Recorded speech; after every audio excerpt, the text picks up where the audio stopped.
I can't commit him to it. This was kind of a last minute thing for us. So today we've got the Vflyteair Grumman AA5B Tiger, and we're going to fly it from Phoenix Goodyear in the West Valley, if you're familiar with the architecture, I guess, or the layout of the Phoenix metropolitan area. And we're going to go to Lake Havasu. I have our Avitab pulled up now with information from both Goodyear and Lake Havasu. Pardon me for just a moment. I've done some brief flight planning, very, very rough. We're fueled at, I believe, about 157 pounds, which is more than enough fuel for us to get there. We can talk more about that later. I'm going to try to pull up the live stream here and the comments on our on my laptop over here so I can follow along with you guys. Then we'll go ahead and go through getting the flight plan loaded in here. I can't remember if this aircraft didn't really let me load routes and I kept having to do direct twos. One of those was kind of an issue. I can't remember which aircraft it was though, but anyway, we will figure it out. We'll get to our destination, and we thank you for joining along with us today. It's been a while since we've put out some content. It's really slowed down. We've had a lot going on in our personal lives. So we thank you for joining us. Hopefully you'll enjoy this flight, and let me figure out if I can get our chat open here. So as you join us, I can interact with you as well. So one moment here, and I'm going to turn to the side. I won't be really leaving you per se, but my attention will be diverted as that Baron taxis in front of us.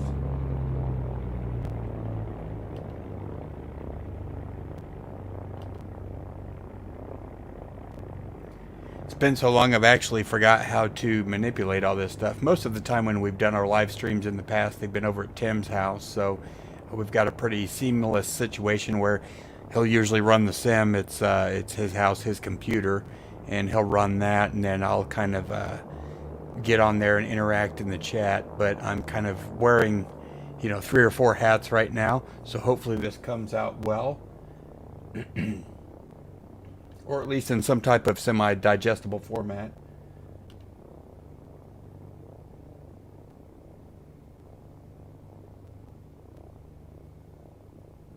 Let's see here. Oh, maybe this is working. All right, I think I've got the volume turned down on this, so yeah, I don't know what that's saying. All right. Okay, close you. Okay, every time I open this, if there's Bug Eater, looks like you might be in the chat here. Let me figure this out. If you're on, I'd like to see if you can respond back to me here.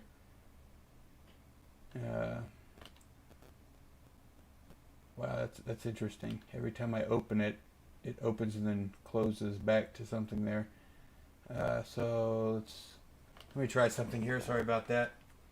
I know you do a lot of recording there, Bug Eater, so sorry if I'm moving a little away from the mic here. It's off to the side.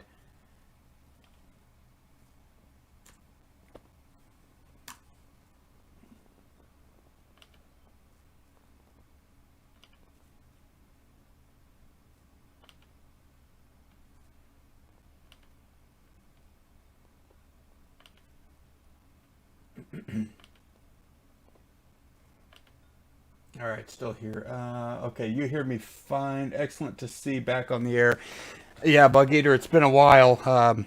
We kind of took a break, and we kind of experienced a little bit of burnout and a lot of other things. So it was kind of unfortunate. I moved my recording situation in the house. Hopefully you're seeing everything fine. I'm trying to rotate the camera around the Grumman here. Yeah, and unfortunately, I haven't been motivated when the wife and children have been away, which would have been the prime time to record. But I moved it from our front room, which was a little further away. So out here, I get the sound of the kids and dishes and everything going on. So, all right, stream looks good. Thank you very much for that. And thanks for joining us. It's good to see you. Have you been on? Have you been doing air hauler stuff a whole lot lately?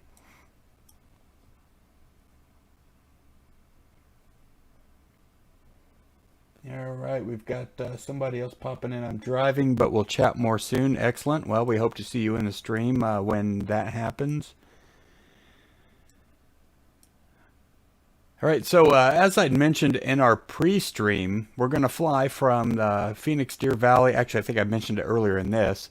We're going to fly from Deer Valley up to Lake Havasu, which is kind of along the California-Nevada border.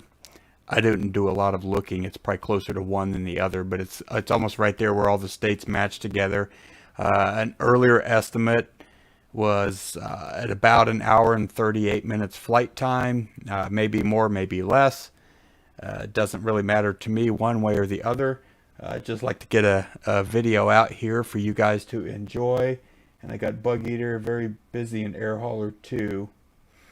Yeah, I picked it up for MSFS, whatever, Flight Sim, and I haven't been using it a whole lot. As a matter of fact, I opened it yesterday in X-Plane just to get a little revenue going, because I'm like, man, how much money is it? How much money have I lost? Since I haven't been playing it, and it wasn't too bad. But I think you had mentioned before, Bug Eater, doing the commodities. That's really where the money's at. So requires a little extra effort, but we were quickly able to get back on top of it and recover those. I think my personal overhead is less than $1 million. So, a couple loads surely turned a profit on that. If you guys haven't seen our video and you're curious as to what we're talking about, we've got a great video on commodities trading out there. It was done probably around October of 2020, I would imagine. And Bug Eater, also, I'll give you a shout out. Bug Eater Simpson there in the chat. He has some videos featuring air hauler as well. He flew with us for a while, and then life kind of took him in a different direction. So I'm not sure, Bug Eater, if you're running a virtual airline as well. If you are, go ahead and drop that in the comments so people can see that. Flight Brothers FT, of course, we have our own virtual airline, which we're semi-active in. It's hit and miss, but anyway, let me go ahead and get this thing started, and we'll start taxiing out for this flight. Again, it was supposed to be about an hour and 38 minutes, a little more, a little less. I've done kind of a minimal pre-flight planning on it. We're fully, well, we're not fully loaded. We're quite heavily loaded here. I'm calling 200 on the payload with me and some luggage, and an internal fuel load of 157.5 pounds. So we're good there. The time, this has actually been running for a while. My microphone, for some reason, and Tim's well aware of this, doesn't like when we reboot games. So we often run into this quite a bit with Heliborn when Tim and I get on there and play. If you're wondering what that is, it's a helicopter, kind of arcade style. We've got a couple of videos on that. Go ahead and check those out as well. And I'm just checking the chat here, so I think we're all right with that. We're going to go ahead and go inside the Vflyteair. If you guys are unfamiliar with Vflyteair, I really like their products. I think I've got 3 of them now. I have this, the Piper. The Piper, we actually have a video on the channel as well. Feel free to check that out. And they have a, can't remember the manufacturer, but it's like a Navion 205. And it is freeware available on the X-Plane store. You can download that for free, give it a try, and really that's one of the aircraft that enticed me to pick up their other products. At this time, I'm going to go ahead and select a fuel tank here, and we'll try and get this thing started. The key starts up here. You can click it, goes down to the ignition. We'll go ahead and flip it to both. Alternator and battery on. I don't think the Tiger requires a fuel pump prime, but we'll go ahead and prime it over here. We'll give it 3 pumps. Our mixture's cut off. We'll go ahead and run that in full rich. Let's see, we'll go nav lights and beacon. And we'll see if we can get this thing started. There's a starter button somewhere. Oh, here we go.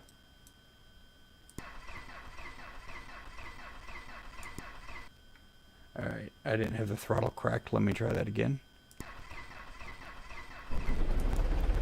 There we go, okay. And I'm going to throttle back slightly, 1000 RPM. Checking the chat over here again as well. Let me grab my notes here that has our flight plan. We're actually going to fly, there's restricted military operations area through where we're flying. We will fly through some of that. Realistically, that might be closed during this time. Luke Air Force Base has their training operations out there.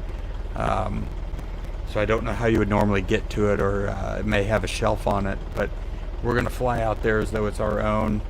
We will ignore some of it. We're not doing a direct to flight, so we're basically going to fly to the west, then we're going to turn north. It added about nearly 40 minutes to our trip today, but that's okay. Hopefully some of you will join in the chat and give me something to do here as we fly. I'm going to go ahead and let's see, Goodyear. I'm going to refresh. Wind 040 at 5, so uncharacteristically the wind's out of the east. A lot of times we get a west wind in the afternoons. That's okay, that's a shorter taxi for us here today. We'll double check. We're at 300 there. We are at, I'd call that 300 there. Altimeter is 86.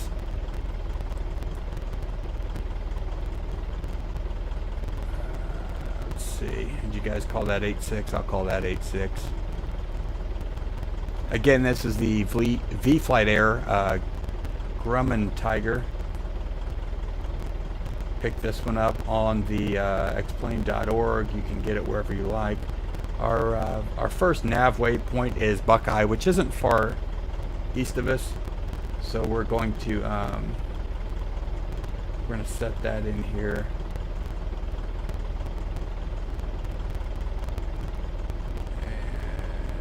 Actually drawing a blank here. Yeah, see, this is the thing with that aircraft. There's no, like, there's no center arrow to push it. So I'm going to do direct BXK. So it was this aircraft I was talking about a little earlier. Give me just a minute and I'll take a look over at the chat as well. Probably doing a poor job multitasking here today. We'll go Buckeye, enter.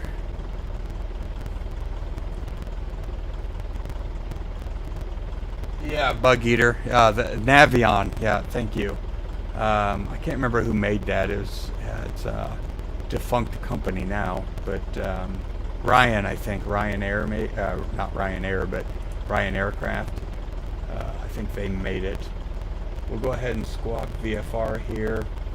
I haven't really planned our flight today, so we will likely do 6,500 or 65 or 8,500. 6,500 might get us there.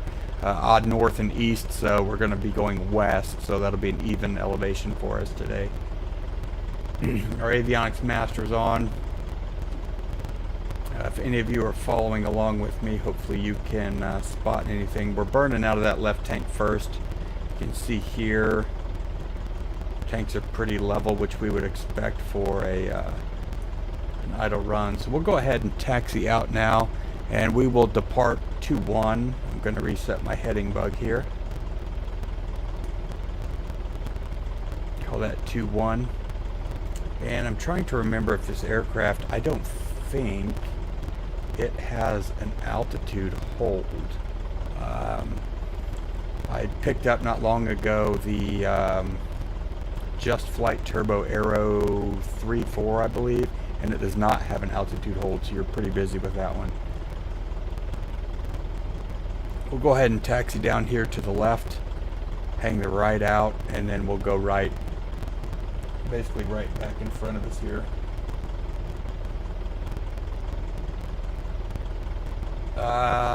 Very interesting there, Bug Eater. Let me see.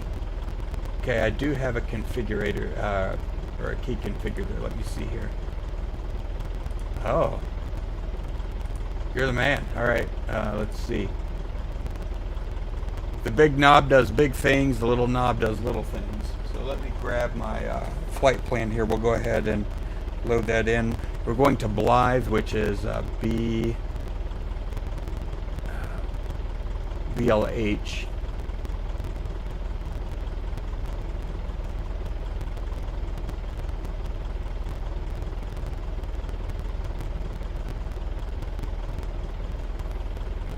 BLH, enter Southwest. Yeah, we're definitely not in Kazakhstan. We're going to PKE. I don't remember what that one was off the top of my head.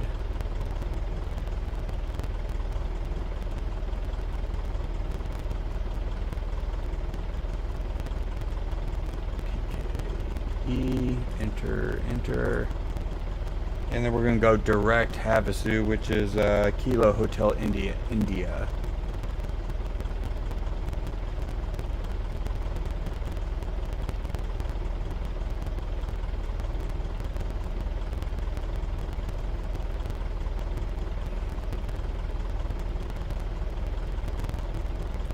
Can't remember where I heard the big knob does big things and the little knob does little things. Might have been on Aviation 101s or something like that. But so we'll his YouTube channel. All right, so we'll go that. We'll get rid of that. Let's see. Yeah, thanks for that, Bug Eater. Appreciate that. See, that's where I needed that that second pilot at. All right, I'm going to try and move my chair a little closer and the mic a little closer.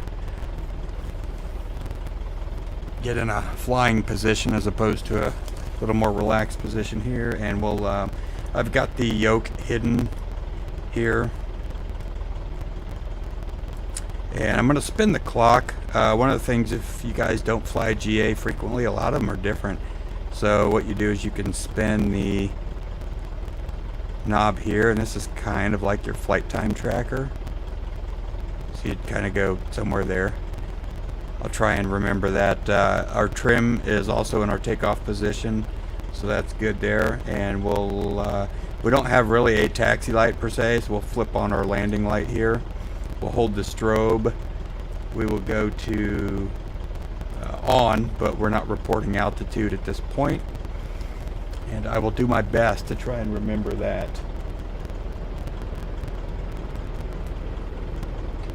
I hear an airplane. Alright, so what do we have? 040, so we'll taxi down to the far end because, well, that's what the winds are giving us. So,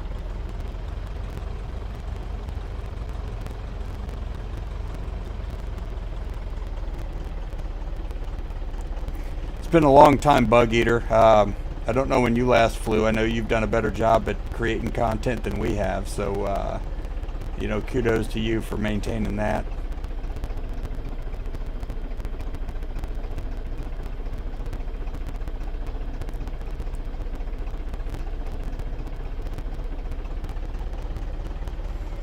Try and get it going here, and I'll lean the mixture just a little bit.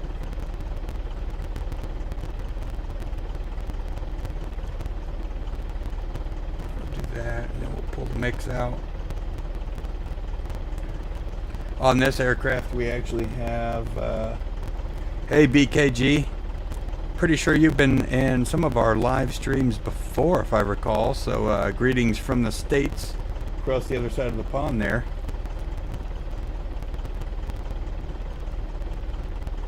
Thanks for joining us today. Just got Lee on right now. Tim may get in later if his schedule allows. Today's my day off, actually, so I'm not obligated to much more than myself at this point.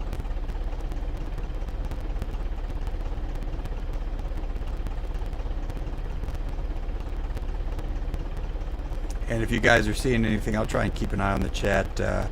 PKG, if you missed it earlier, or the pre-streams, man, it's been about 2 months since I've flown, so I decided to break it in pretty easy today and do this.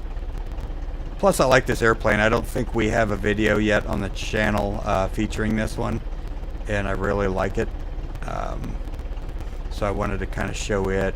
I was thinking of doing a video, kind of a review of the Just Flight Turbo Aero, which I've also enjoyed, done a little bit of air hauler with, and that's cool because it gives you the, you know, you're managing the turbo and manifold pressures a little more. It has no altitude hold, and I can't recall if this one does. I don't think it does, so we might be working the throttle a little bit more on this one.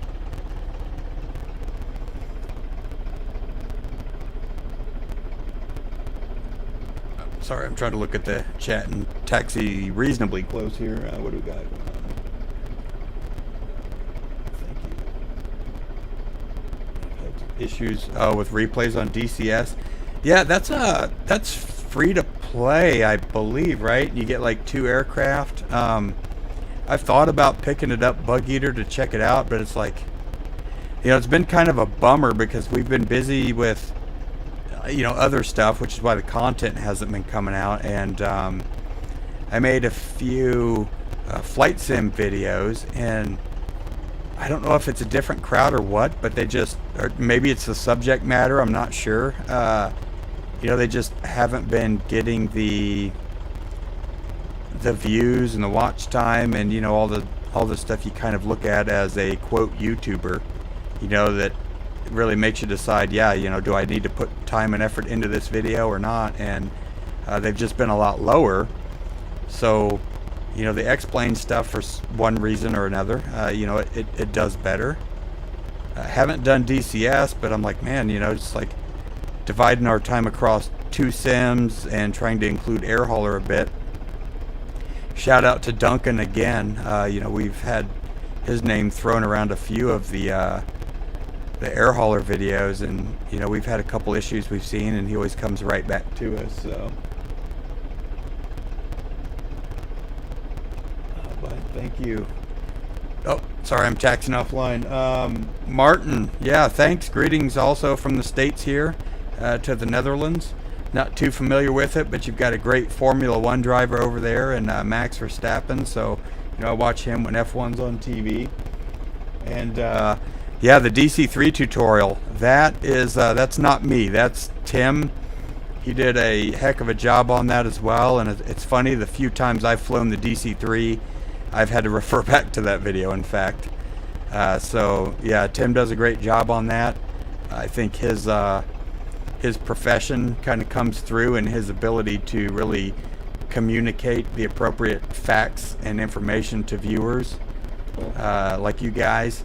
So yeah, he'll be surely happy to see that. I'm gonna lean this out just a bit. Oh yeah, looks like Tim's on there in the chat, so be sure to give a shout out to him. Cessna Cardinal. Oh, that's very cool. What model's that? Let's see. Leopard Gecko. Hello. All right, looks like since Tim's in the chat, I'm going to go ahead and run this thing up. We'll do some mag switches and control surface checks.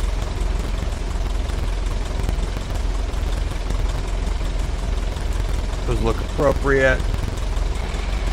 One interesting thing about this aircraft is, I don't know if you guys can see that, I'll zoom in on the flaps. They're kind of like progressive and infinitely variable. We can see that going inside and looking here.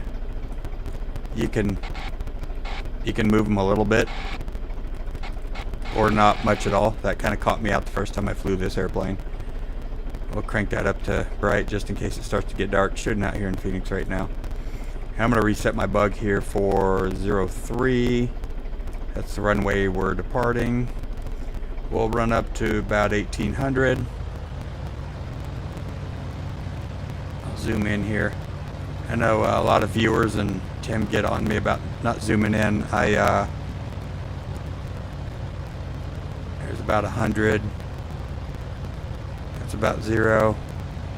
Back to both. I've got a pretty massive monitor that I usually realize in hindsight. So I actually have a 42 or 43 inch television as my monitor, so I can see it from the living room.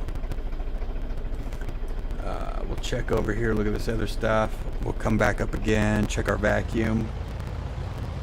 Vacuum's gonna go to green. That's okay. Actually, I forgot. I should have gone full rich there on the mixture. No carb heat today. It's warm. I'm gonna check the chat here. Hey, how's the Magnite 787 there, Leopard Gecko? Yeah, and Bug Eater for sure. Yeah, you've got multiple videos that I've watched with the DC-3.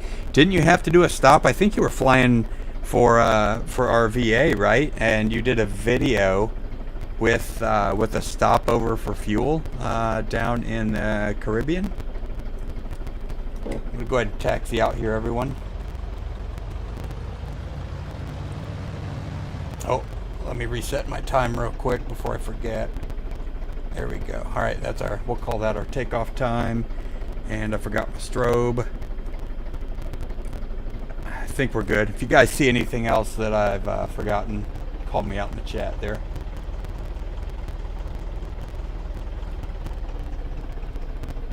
All right, we have runway 3. We have about 30, and we have about 30. Actually, what is that? That's slightly less than 30, about 27, and we're a little less. All right, I will call that good.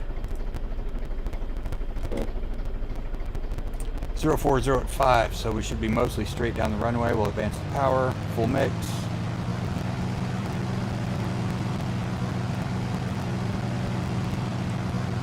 .91 degrees today, so probably a little longer takeoff roll. We'll rotate it about 60 and see what that gives us.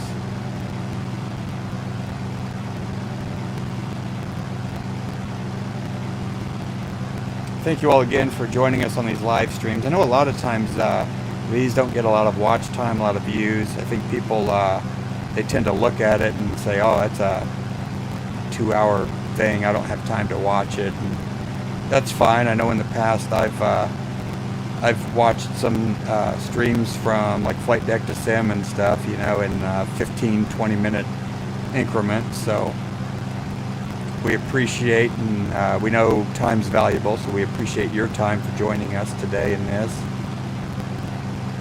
I'm going to bring us up a little bit more.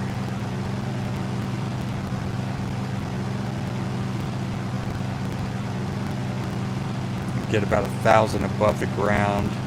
This should get us close. We're climbing out a little below VY. I don't have the book in front of me right now. I'll get rid of our Avid tab. I want to try and get this on the autopilot. You can see we're still pulling, you know, a little over 80 knots, and well, our VSI climbed up a little bit. I'm going to try and get this on here as well.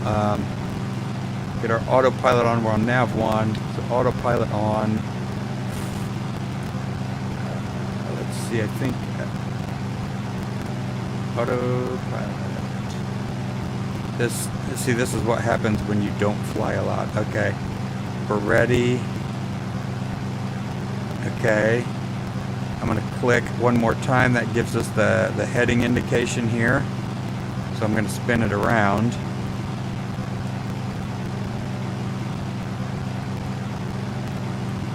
Sorry guys, this is a little bit busy. I'll rejoin the chat here momentarily. Hopefully Tim's keeping you a little busy over there.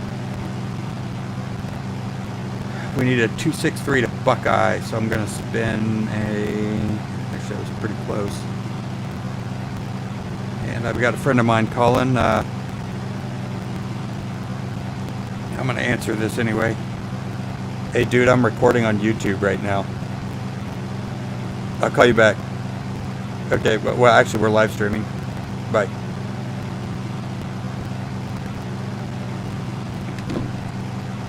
Sorry about that. He occasionally gets us to show up in his recommended content, so who knows, maybe one day we'll feature him on here as well. So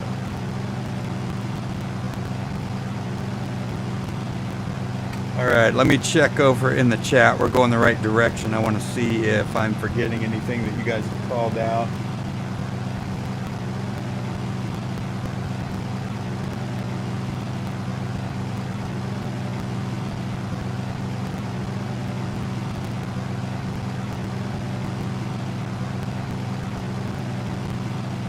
Bug Eater, have I activated my flight plan?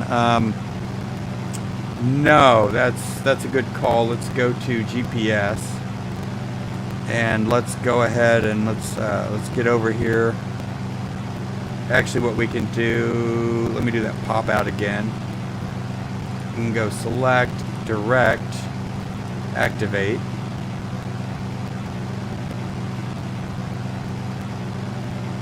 And let me close that. Let's see, how are we looking?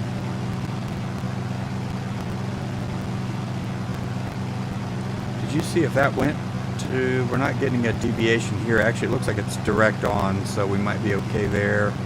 We're still in heading mode, so let me click. I'll zoom in again for you guys to see this. I think we need to go to track, possibly.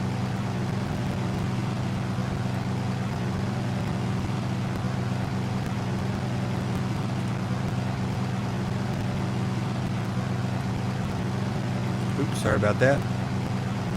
Let's clean our bugs up. We're still climbing. Let's go to 6,500 and then I'll try to get the altitude engaged. I'm going to come down a little on the trims. Our speed's decreasing there.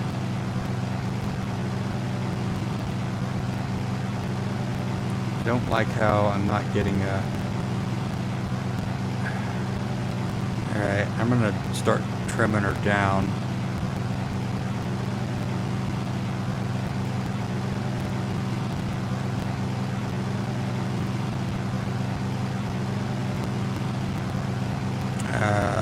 Oh, I hit trim, so it kicked off our autopilot.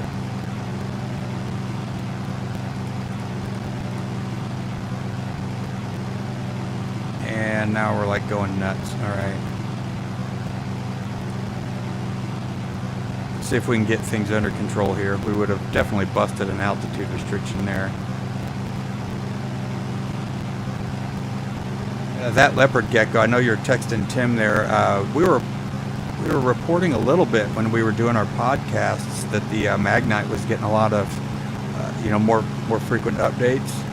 I'm going to pull the power back here just a little bit, make sure I don't over rev. And yeah, it seemed like they were, I guess upon initial or early release, that it maybe was not quite the product that the community expected, but that it was getting better.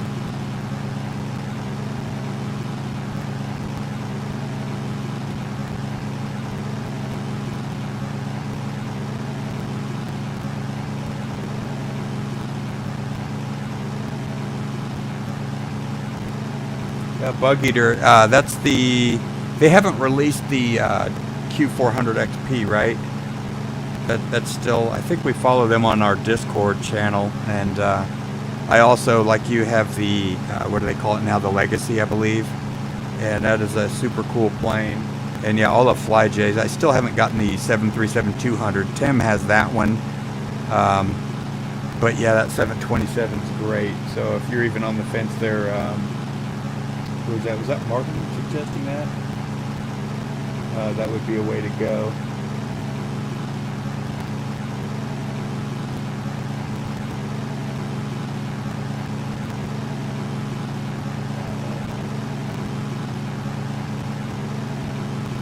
Yeah.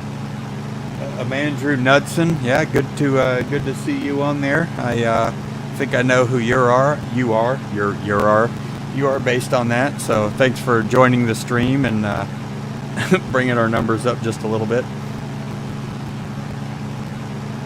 All right, I'm going to throw it out to you guys here. What am I missing? Let's go look external. I know you guys are probably bored of hearing me. We got Goodyear back over here. There's Luke Air Force Base to the north. This would be Interstate 10 heading west towards Buckeye and Tonopah. We're actually flying direct Buckeye, so that should be up ahead of us in this area. This would be the White Tank Mountains. Community of Verado would be in this area, for those of you semi-familiar with the area. Of course, we have the Australia Mountains right back here. South Mountain would be over here.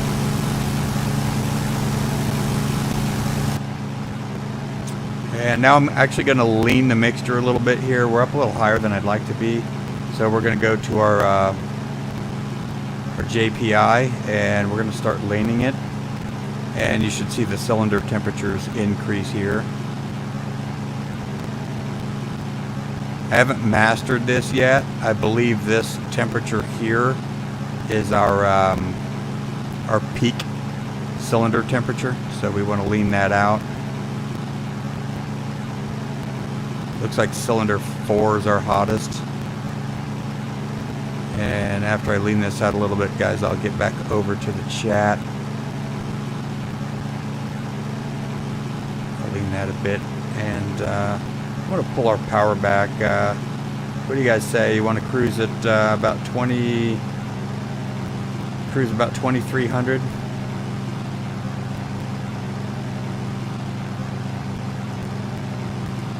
What do we got there? 131 knots across the ground, 11 miles from Buckeye. We'll go with that. Sorry, I think I just thumped the microphone.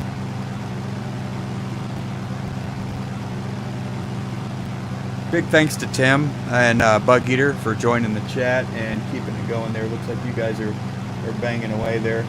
Martin, looking for a generally good aircraft, fun to fly.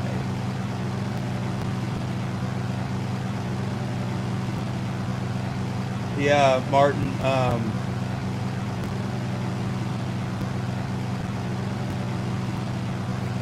Martin, yeah. To your point, I think if you, I'm just going to hold the altitude here, guys. I don't care. I'm too high, but that's fine. Vflyteair, I've been really impressed with.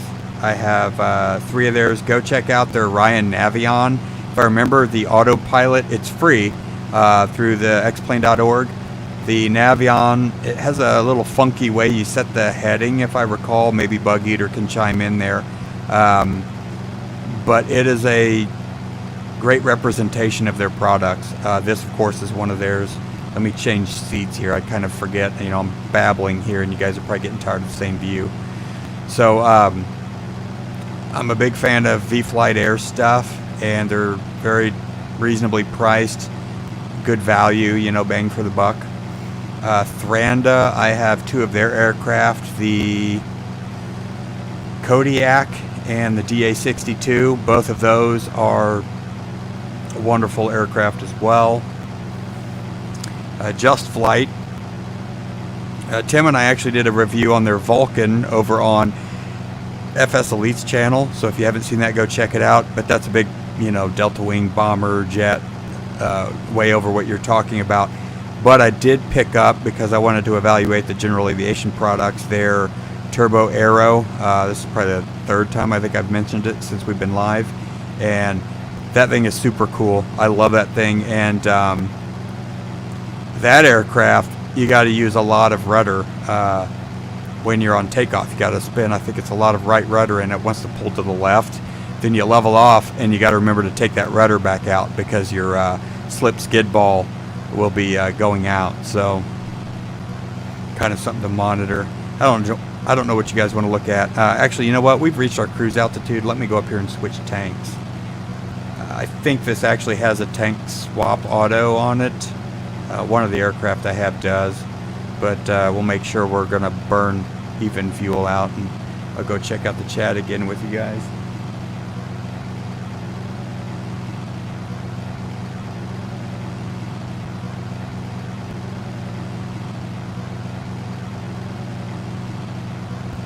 Yeah, actually, Martin, I have a video. Actually, I think we've filed that into one.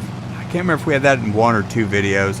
So we have the, I think I had the modern avionics. I think it's called the Cherokee 140 Modern. So I did a video either with that or featuring that. And Tim, if you remember in the chat, it was like the Van Nuys LDA approach or something video. It doesn't get a lot of views because I think either people don't know what that is or don't care. But I can't remember the airport, but it's one of them out there in the kind of LA area, and it's an LDA approach. We're going through that, but it features that aircraft with the modern avionics. They have since done an update to that, and one of the problems I identified with there, I think it was in order to set the altimeter, you had to do the pop out of the primary flight display, which features the Aspen 1000. I think they did an update now to where you don't have to do the pop out in order to get to that. So that was fixed. We're still counting down. There's the Palo Verde nuclear power plant. If any of you guys are familiar with that, it's where we get some electricity out here. It's off to our left. So we would be kind of past Buckeye, even though the BXK VOR, as you can see here, we're 2 miles out, so we'll make sure that switches to Blythe. And again, our flight time was approximately 1 hour and 38. I really like seeing everyone in the chat today and appreciate it. And Tim, I know your schedule was busy and you weren't sure you could be on. Thanks for popping in here. It's helping me out quite a bit. If you want good temperatures, everyone, you just got to move to where it's 6,800 feet. So Flagstaff, here we come.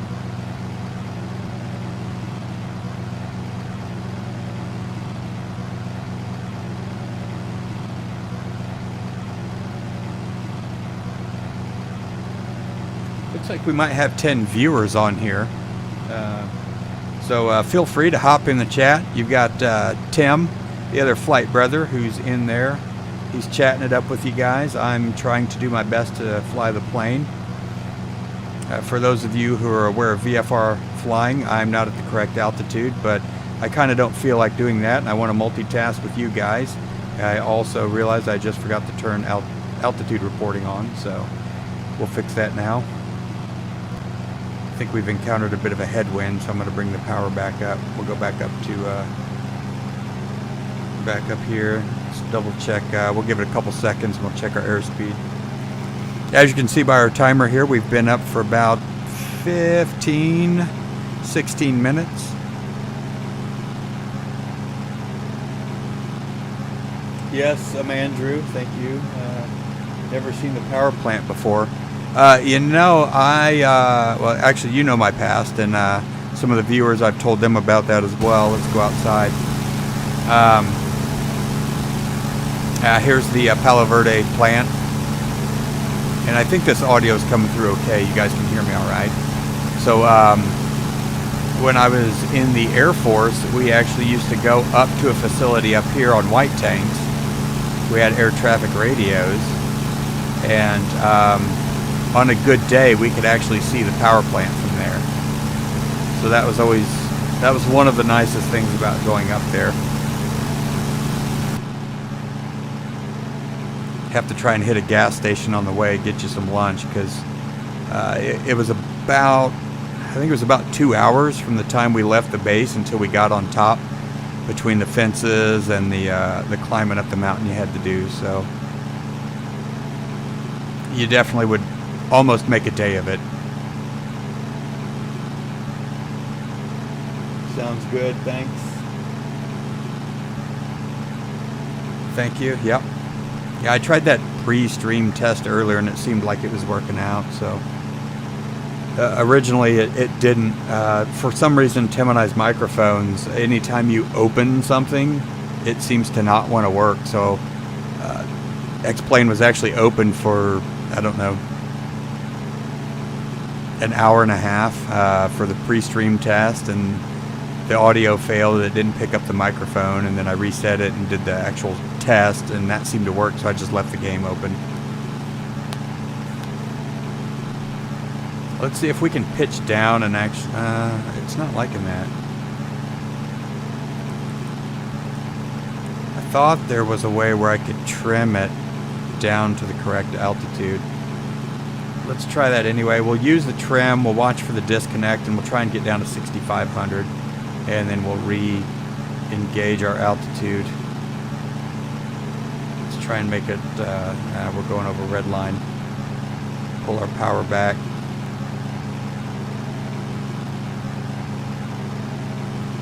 So this one, yeah, does have the altitude hold, unlike that Aero 3.4. Maybe one of you guys in the chat knows. I think the Aero 4 was the T-tail version, and the 3 was the conventional tail. All right, we're coming in now. Let's flip this back on, and we'll hit altitude engage.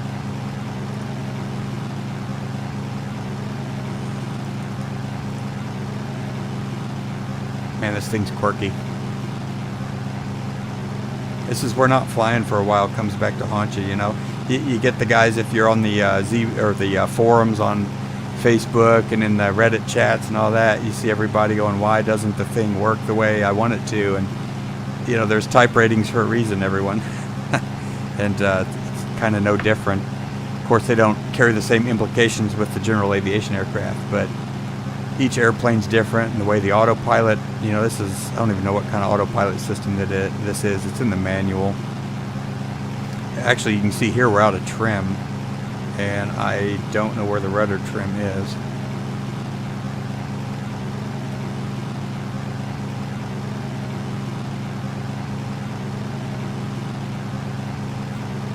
Diego, this is the Vflyteair AA5B Grumman Tiger. There's that thump again on the mic, everyone. I apologize. Trying to keep it so you can hear me, and my headset occasionally hits it when I turn to look at the chat.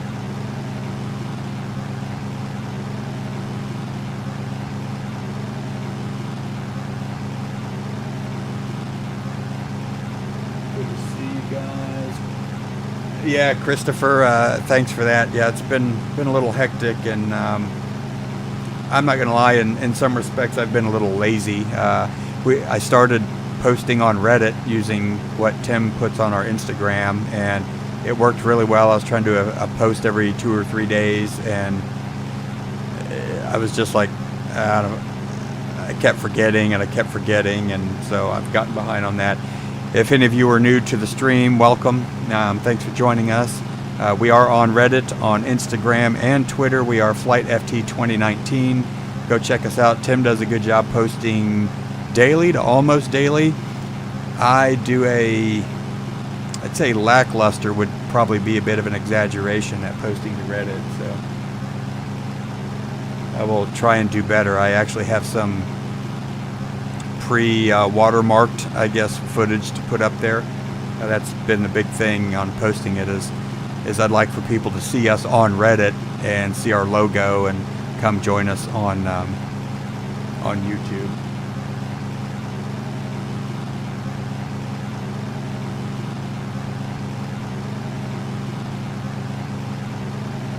No, thanks, Diego. Really, thanks for joining. Is that an American Airlines tail you got posted up there on your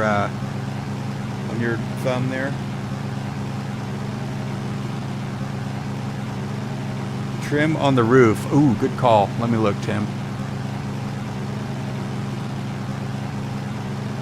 What's that? Anyone got any thoughts?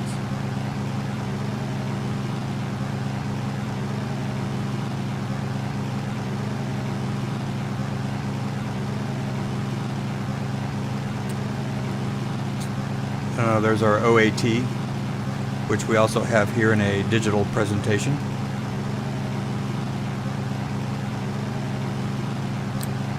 Shame on me for not doing a good instrument scan, everyone. We're all in the green here. Vacuum's good, voltage is good. Everything is progressing nicely so far. What's interesting here, take a look, the trim in cruise is almost at a takeoff position, so that's very neat.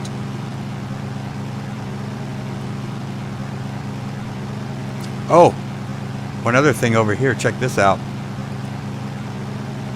You get a map light and it swivels. I don't know if you guys can actually see that. If you look at the panel, I think I zoomed in too far. You can actually see it start to light it up. This kind of comes in handy at night sometimes. And then you get the dome light over there as well. There we go. I eventually found off. We'll check our fuel. We'll burn out of the right tank some more. Again, for this flight, let me get my notes here. We loaded 157.5 pounds. I don't know how many gallons that was. I have found on my worst case with this aircraft, this is the 6th flight with it. The worst I've had is 26 pounds an hour, which is equivalent to 4.3 gallons. So for you guys that fly quite frequently on here in general aviation, that's pretty much nothing. And this thing's quite speedy. You can see here we've got about 115 knots indicated. And if we flip it back, we're scooting along at 134. So this is much faster than your Cessna.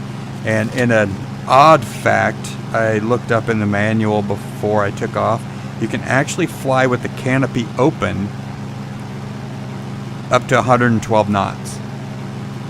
So if it's too hot out here in the desert, you know, you can open the sunroof.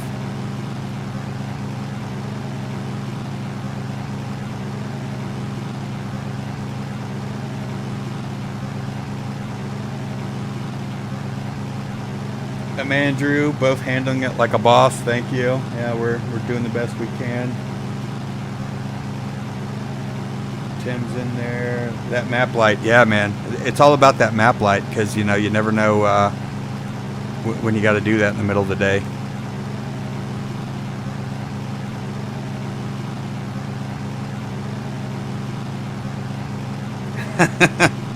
Haven't posted to Instagram. Well, that shows you how much I've been looking at it because I'm totally unaware. But good work. You know, I thought of snapping a couple pictures the other day at work to give us a little more Instagram fodder. It's been kind of weird because, you know, the Maxes had that grounding, the electrical grounding issue. So there were some Maxes sitting on the ground, ironically enough. But we haven't had a lot of variety, but I mean, I don't know how it is where most of you guys are from that are tuning in with us, but you know, out here in Phoenix, you know, we're almost up to normal operations, you know, kind of pre-COVID stuff, and hopefully that'll all be behind us soon and we can get back to doing normal things. But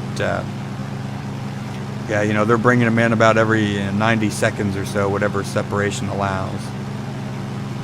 I actually wanted to snap a picture the other day. I had a nice A300 taxiing about 100 feet in front of me, so that would have been a cool photo, but gotta be careful.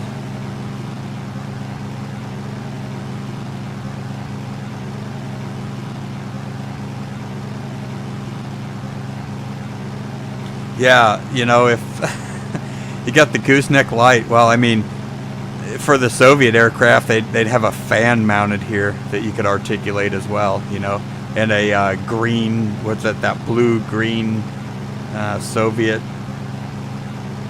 what would you call it, paneling? This is almost, what would you call that, a Boeing beige in some respects. You know what we haven't done, everyone? Shame on you guys for not spotting this. We haven't done an altimeter check, so I'm going to pull up the map, try and find out where I am. Is this me? Yeah. Alright. I need my safety pilots. Let's, actually there's Blythe right there. That's where we're going. And then we're going to cut up, go PKE, and then we're going to come into Havasu. We'll shortcut Needles. I think that's actually in Nevada. So it's like, it's right there. That's a common, I think, departure VOR. I don't know what this guy's doing in the 737. He's just snaking it around. So I think you can legally go 50 miles for an altimeter setting. I see this one. So let's go to 9084. Actually, that might be what we're already set at. We're at 908.6. So we'll do that. We'll watch for our got altitude hold track. It's not retrimming. So I guess it wasn't sufficient of enough change.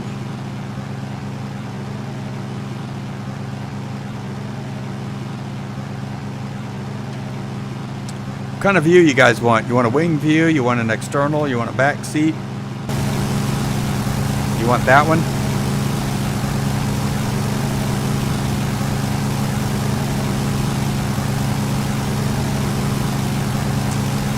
Andrew, yeah, the honeycomb. So we did a review on that, or well, I'd say probably more of a first look. I borrowed it from a coworker who's working on his instrument currently. And yeah, we really liked it. We did a video on it. It's actually there. I think if all I was doing, I'm going to go back inside just in case that's too loud. If all I was doing was sim flying, I'd love it. My desk, I don't have a lot of real estate, so it would be a little bit too much to hook up and enjoy flying and then, you know, take down to do the recording and the editing and all that stuff. So if you've got a bigger desk where you have the space and you can move and work around it, I think it's a must buy. I think Tim and I basically said, you know, the construction's solid. It feels like it's priced competitively.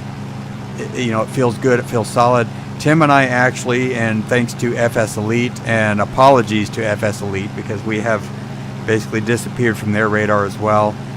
We're expecting the Bravo throttle quadrant to come for both of us as part of our assistance over there, and we need to get back with that team. Hopefully this video and some other videos that we've got in the works will get us back on top of things. But if you're looking for a yoke and you're into, I'd say anything from the serious casual simmer up to the hardcore simmer, and you're looking for a yoke, I really don't think that you can go wrong with that. Maybe Tim can chime in the chat with his opinions as well, but I couldn't really find fault with it.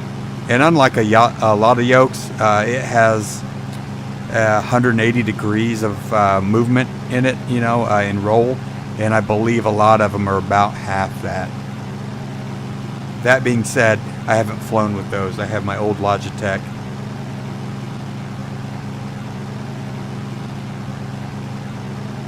Is there a movie on this flight? Bug Eater, don't you wish there was? Aside of that falling afoul from, I'm sure, YouTube's many analytics, no, you only get me to listen to. So I apologize for that. And, you know, Tim's our resident conversationalist. So all you get is me. You can probably talk about a bunch of technical crap, and I can probably do it. I like to think I can hold a conversation reasonably well, but I'm not good at sustaining one on my own. So I definitely wouldn't be the late night DJ, but I might be able to pull off the morning show.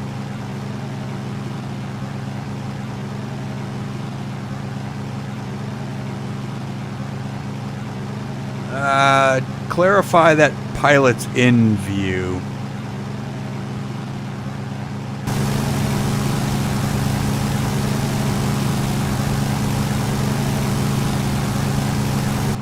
Oh, actually, you know what this thing has? It has views over here too.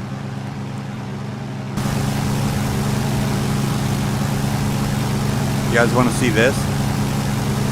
This is what the desert looks like.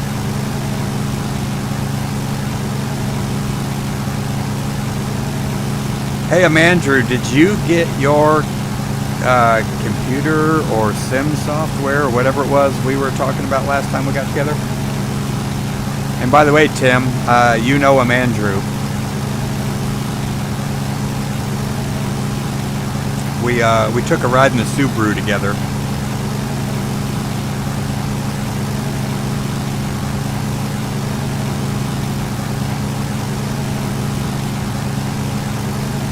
If you'll excuse me for just a moment, I'll return shortly. The pilot in command needs a bit of a break, so I will be right back in about 2 to 3 minutes.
right, everyone, I'm back. Yeah.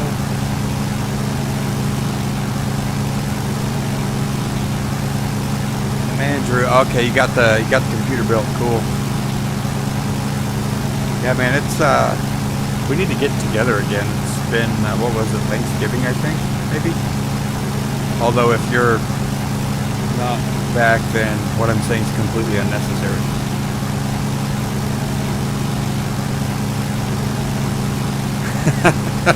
We probably went as fast as this Tiger. I don't know, let's see. Nah, ground speed's 131. We didn't go that fast, because that would be unsafe.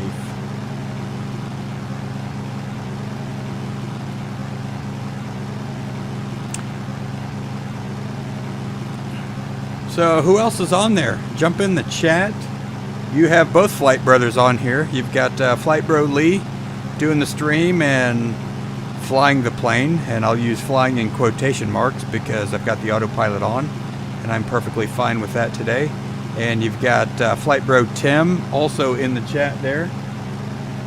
I'm trying to watch a little bit of both while probably doing all of it poorly. There's the classic X-Plane weather update. Triple Z, yes, Grumman Tiger. I assume you have it, since you're able to recognize the panel there. Rare. Yeah, well, you know, we hadn't done a video on it, and I've had this aircraft for, man, I don't remember when I got it. Probably between 6 months and a year ago, and I haven't made a video with it, and I really like it. So yeah, that's kind of what we threw out today. I didn't know what I wanted to do. Figure I'd do something around, you know, 2 hours. I wasn't sure if Tim was going to be able to make it, but he's sitting in there in the chat, so fire away at both of us. And thanks to him and their family as well for giving him some time on here. I know that's it's hectic as well, so.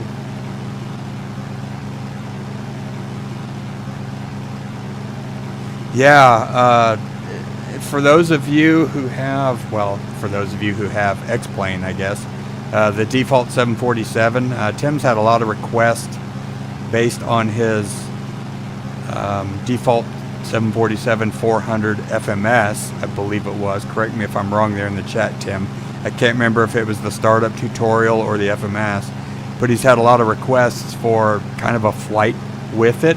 So he is currently working that, and I got to give him props to that because, to be totally honest, I've got a bunch of ideas and I've had not a lot of ambition, and that's what's held me off.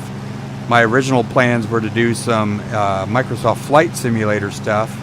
I do have several things planned for that, but on our channel, you know, with Flight Brothers, they just have not been watched a lot. So, you know, I just kind of wonder whether I should spend my time on that or do an X-Plane. And to be fair, you know, when I get a few minutes, like I'll hop in Microsoft Flight Sim, I'll check it out, and I kind of come back to X-Plane. Part of that is just because, you know, I have ortho scenery for a lot of the areas that I care about. And then, you know, I've got quite a good hangar of aircraft that I really enjoy. So we'll see. You know, Xbox, was it Xbox One? No, not Xbox One. Xbox S. Whatever the new Xbox is that's out or is getting ready to come out. I understand Microsoft Flight Simulator is about to come out for that. So maybe that'll bring a different crop of people, and I don't think it's going to affect a lot of what we at Flight Brothers do here. But, you know, anyway, we can grow the sim community and get other people interested in aviation would be a step in the right direction. Because I think in a lot of respects, sorry for the thud again there on the mic, you know, we're all kind of minorities and aviation geeks amongst ourselves. So it's not too often in regular conversation that flying or flight simulation comes up. So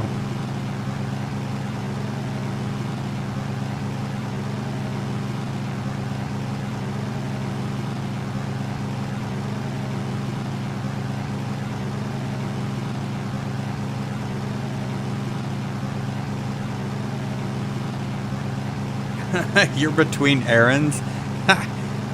So you're at the grocery store, Tim? And yeah, actually, there is a writer, or whatever you call it, contributing editor to an aviation magazine I subscribed to probably 10 years ago. I think it was Plane and Pilot. And there was one of the writers, I believe her name was Lane Wallace, and she had I think it was a Grumman Cheetah, which, if I'm not mistaken, is a VFR version of the Traveler and Tiger. They're all kind of the same airframe with different power plants. And I think the Tiger is kind of the, the 180 horsepower IFR version. And she had that. And yeah, when Tim and I, after I got this airplane, I'm like, man, this thing's pretty fast, and it's pretty fuel efficient.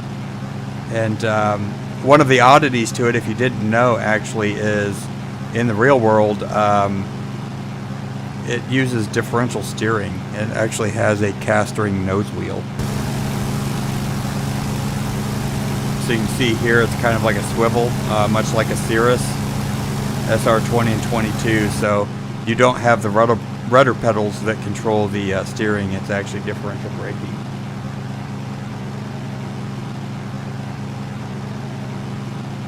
Oh, okay, yeah, both videos, people asked for the flight, yeah. So thanks for taking that task on, because short of air hauler, I haven't done a lot of 747 flying. Actually, the last time I flew was March 16th, and it was in the Zibo for an air hauler flight for a virtual airline in air hauler. So let's check that fuel and see where we're at. Yeah, look at that.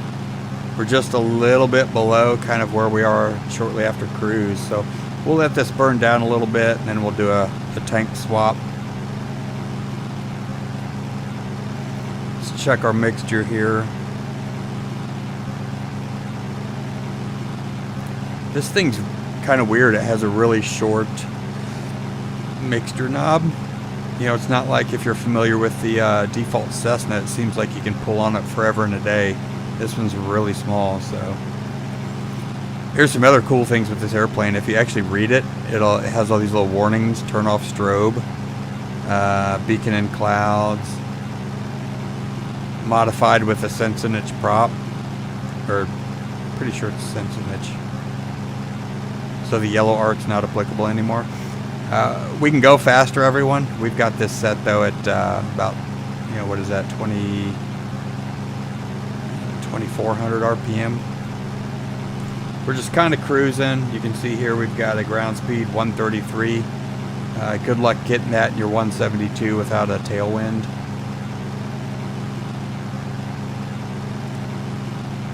We're going to Blythe, then PKE, then Lake Havasu.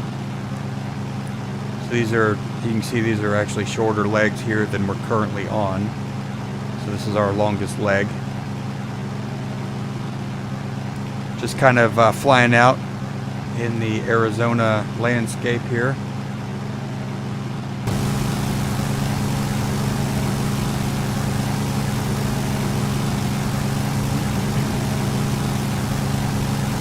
Watching my wife do CrossFit, right? That's true.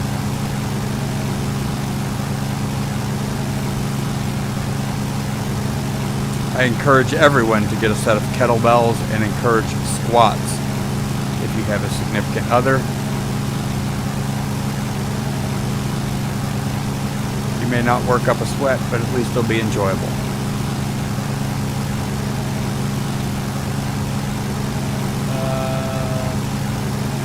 Oh, how many updates did I do? Okay, so I was texting Tim actually yesterday.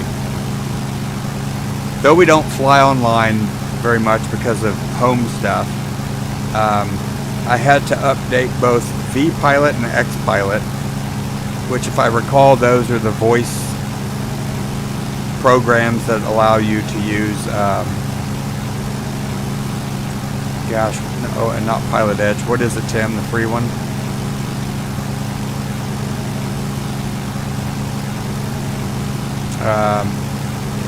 Anyway, VATSIM.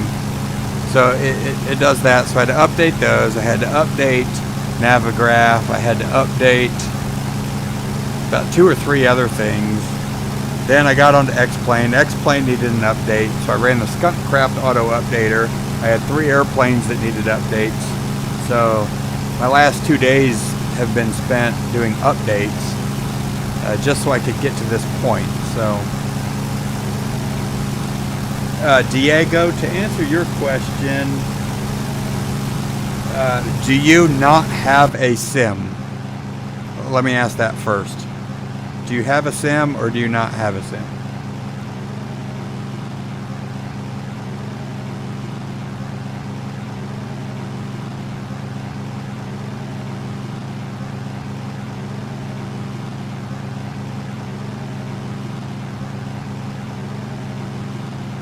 And also what Tim said there, definitely check the system's requirements for both.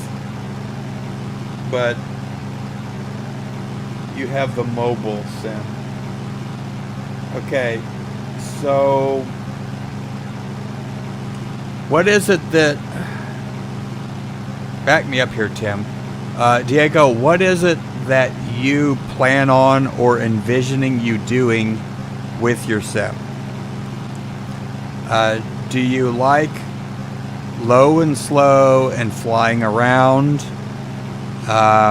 Do you have a PC that's capable of meeting the, at a minimum, recommended system requirements? Do you like airliners? Like, I think to say one over the other, a bit of context is in order.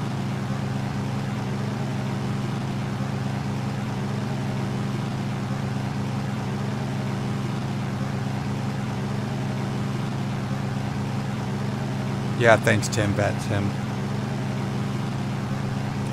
It's actually not too loud back here. You guys want to see the back?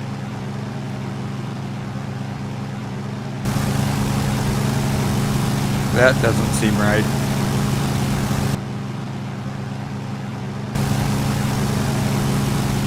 Whoops.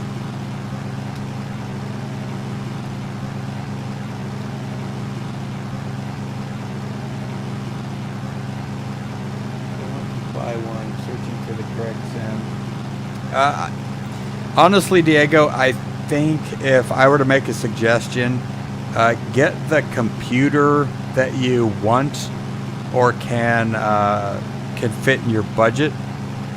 Shame on all you. I haven't done a gyro check in a while. What do you call that? 265? I'd say it's 265. I think we're looking good. We'll check the altimeter after we make the change here over Blythe. I would say get a PC that fits your needs and your budget.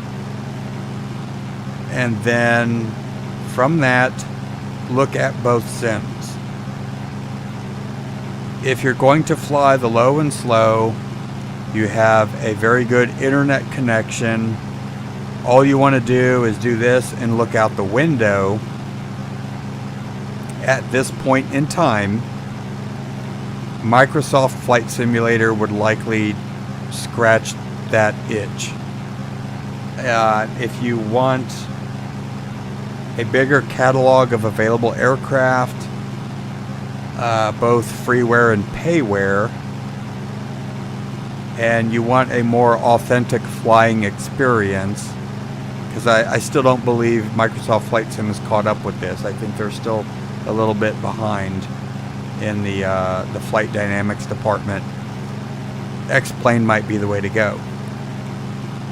Now again, opinions differ.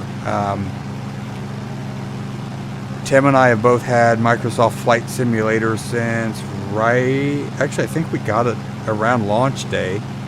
Again, thanks to our affiliation with everyone over at FS Elite for making that happen. And you know, if you're listening, go like and subscribe to their stuff, and you'll get all the content for P3D and all the latest news, reviews, of products for you know, P3D, X-Plane, and Microsoft Flight Simulator. But it really depends. I don't think there's a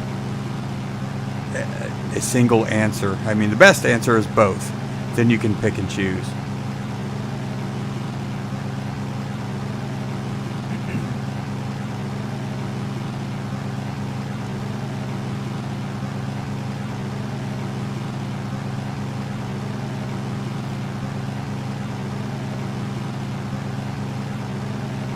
Yeah, there's a commercial version of X-Plane that's used in sims. I am not 100% certain if it's run by like the Redbird simulators and stuff that counts for loggable FAA time. But I understand that the aerodynamics modeling and all that stuff is better in X-Plane than Microsoft Flight Sim. And I would agree with that. When I get free time, I generally boot up X-Plane. I will occasionally pull up Microsoft Flight Sim, do a short scenic flight, fly around, just so that I can sort of remain proficient in it, if that makes sense.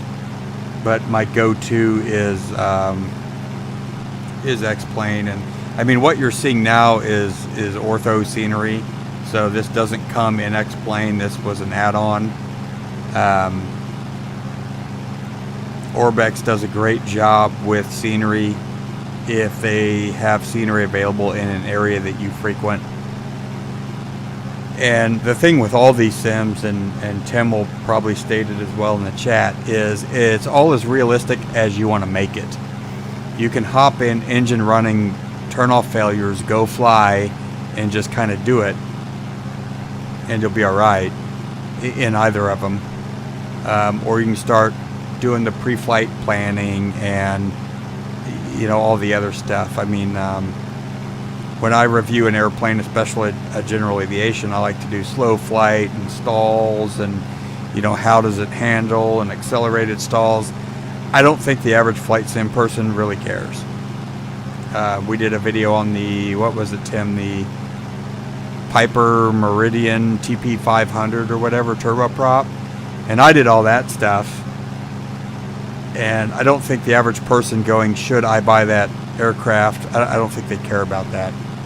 You know, it's more the eye candy thing. So, and Aeronautical does a good job balancing that for the eye candy versus the flying experience, whereas other developers might lean a little bit more into the authenticness of it, or authenticity.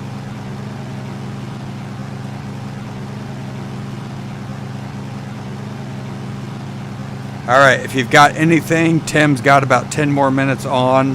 Hit him up. We are still, I think we're about 60, probably 70 miles from our destination. So if you hit him up, definitely do that. After that, I'll be solo. So again, thanks to Tim for joining us on this flight and carving out time in his schedule.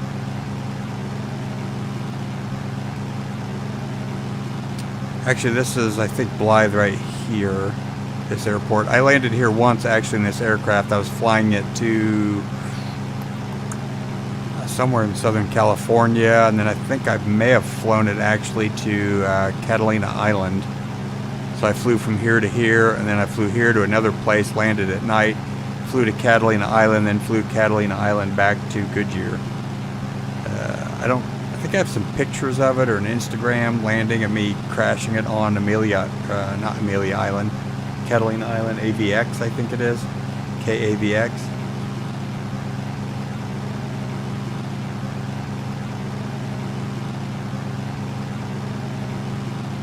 Yeah, Malibu Meridian, yeah.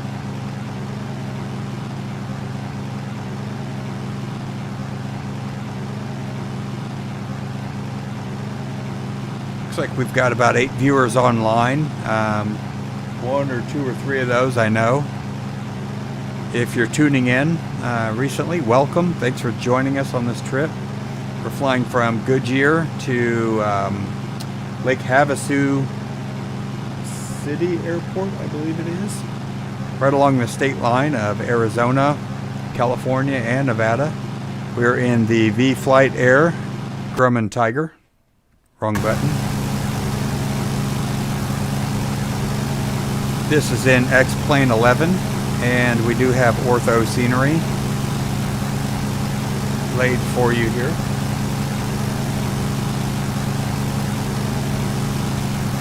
Hopefully you're enjoying the stream, and if you are not enjoying this live, sorry about that. Hopefully we've held your attention this far. We got Tim in the chat for just a couple more minutes. A few friends of the channel. I'd like to give a shout out, of course, to FS Elite. They will provide you all your latest and greatest news and information in the flight sim community. Go over and check out them at fselite.net, and of course their YouTube channel as well, FS Elite. Follow them on Twitter, and I can't remember if they have an Instagram, but they're definitely on Twitter. You get a lot of updates every day.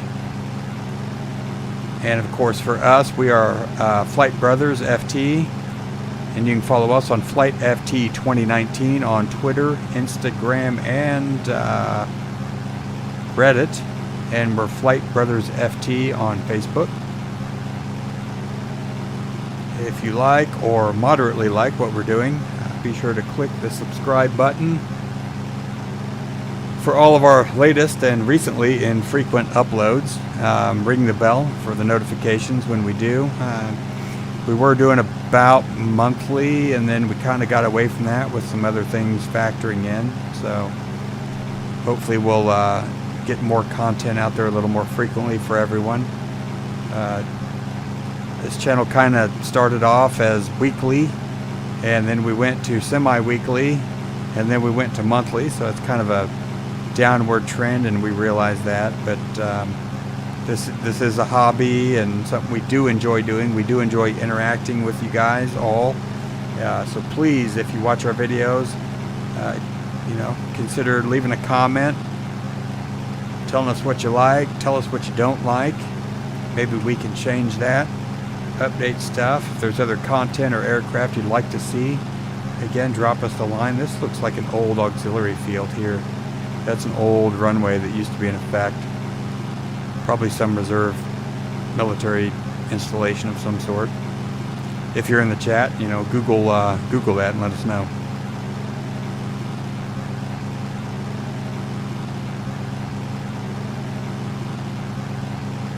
Cirrus is super insanely accurate. Yeah, Tim, are you talking about the... Oh gosh, who made it? The Cirrus I bought? I've hardly flown it. Maybe I need to do a stream with that. I might have to fly that a couple times. It's over on, I think, x-aviation.com is where you have to buy that. Hold My Beer had the freeware one for X-Plane, and then there was the other one. And they also came out with a Avidyne Integra update. So if you wanted the Avidyne Integra avionics as opposed to the G1000, is that right? G1000, or did I have a G3000? I think it was a 1000. They had the update come out. Quite frankly, I didn't buy the Avidyne because I haven't flown the original one enough. If you remember from one of our podcasts, Tim, I hadn't updated to the beta. I think it was X-Plane 11.5 at the time, and so it didn't work right. Or the plane flew fine, but you couldn't manipulate the avionics. So I waited, and then the one time I tried it, I couldn't fire it up, and so on and so forth. So right, yeah, Catalina is like an aircraft carrier. That's true. If you want to fly general aviation and some challenging approaches, I think it's AVX. Maybe one of you guys can confirm that. Is Catalina Island, which is, I think it's about 40 miles west of the LA area. And it's basically, the airport's at the highest point, and you actually land, if you're going on a westbound heading, you actually kind of land uphill. So I misjudged that in one of our Instagram posts and banged it on. And Sedona, is that KSED? S-E-D? Also a cool one if you're out here in Phoenix. If you have Ortho, it's great. Fly up there. I think it's about 30 minutes from the Phoenix area if you're in one of these. And you can fly up there, check it out. I may have actually flown from there down to Phoenix in Microsoft Flight Sim in the Icon A5. And I think some of that footage may have shown up in our Microsoft Flight Simulator, the first 10 hours video.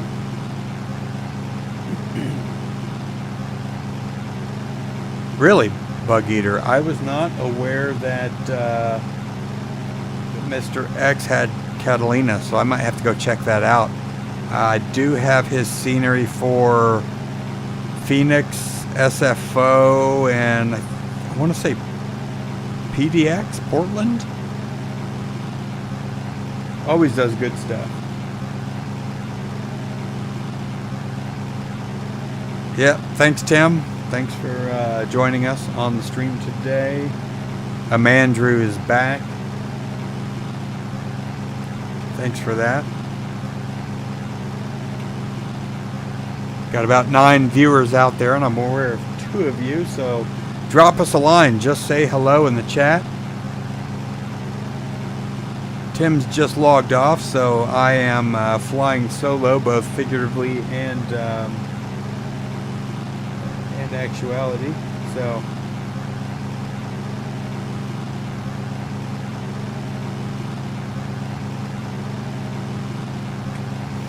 we've made our turn over Blythe, and we're heading up to PKE.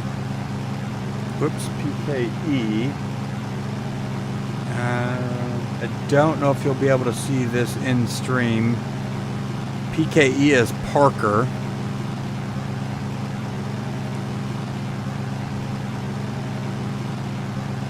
If I'm looking at this right, I don't think you could see me pull that up, so let's change it up. What do you guys want to see? How about that?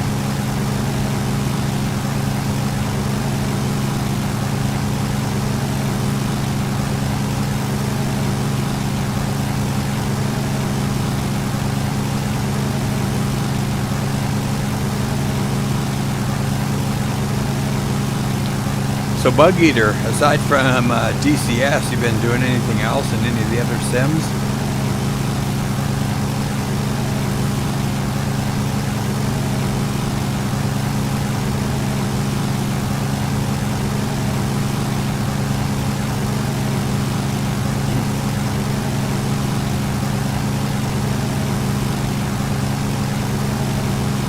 Yeah, I'm Andrew for sure. We need to get together. The family's gone for now, so it's looking like you know, probably June-ish. We kind of missed the whole spring break thing. I actually don't remember what we did. Oh, we went down to Tucson actually. Went down, stayed there, did some hiking on I can't remember the state or national park. Liza wanted to do some of that, so we did that. Did the Sonoran Desert Museum, I think they call it, but kind of the zoo. I tried making it down to the Titan Missile Museum. We got there, but with the whole COVID guidelines, they had limited access on who could go see it, and in order for us to actually get the full tour, it was like 3 hours, and I wasn't going to wait down there for the 3 hours, so I spent a bunch of money in the gift shop, and we came home a little bit early.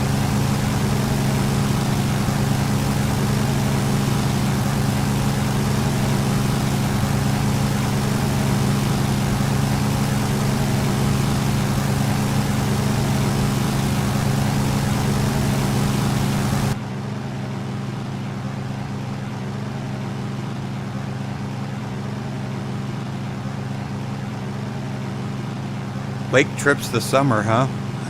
All right. We might have to do that. We definitely got to do another trip up the Flagstaff again, but we'll plan it far enough ahead. Or maybe we can all rough it in the yurt, because I kind of want to do that, but the situation they had with the bathrooms was a little messed up. Bug Eater, yeah. Did you get that update on your own, or was that Tim's video? Because I went and got it after Tim was producing the video, and I actually flew it around a little bit. I flew the C-130 from, oh gosh, what is it? It's up in Seattle, Tacoma, the Air Force Base up there. Flew it from there down, did a stop in Nevada, and flew it down to Luke. Actually, just to kind of get a handle on it, made some Reddit posts and some videos.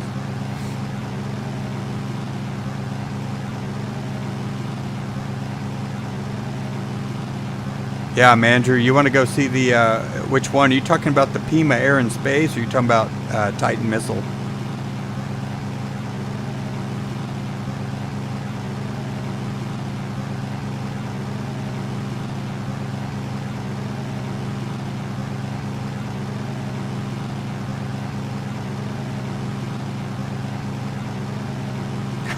Bug Eater, you flew it from Florida to California? Oh my gosh, surely not non-stop. How many flight hours was that? Because I mean the C-130 is not fast.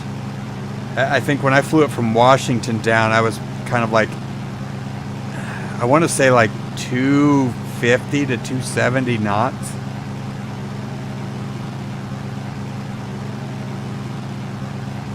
Yeah, Amandrew, we'll have to hit that up. I want to actually do some filming for this channel at, I'd like to do it at Titan. I might have to work that ahead of time. Oh, everyone, let's check fuel here. And let's do a tank swap. Start pulling some gas out of that left side. Yeah, I'd actually like to do some filming at Titan for this channel, and also for, man, shame on me for not cleaning my bugs up. And Pima. I'd love to do Pima, and a friend of the channel's, and a software, I guess, for lack of a better term, developer. He does the X-Crafts ERJ, friend of ours. We still have yet to meet up with him down there, so I understand he lives down in that area, so we'd like to meet up with him and kind of shoot some footage for the channel, and you know, it's airplane related, so might be something to do.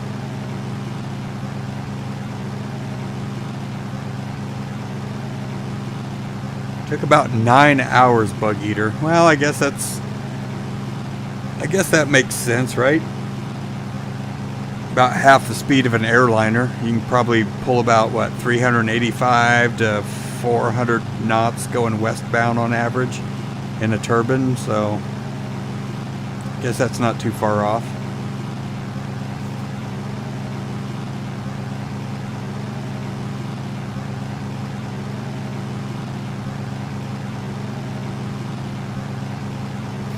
Awesome. Yeah, I'm Andrew. Sounds like a plan. Need to figure out how to make that happen.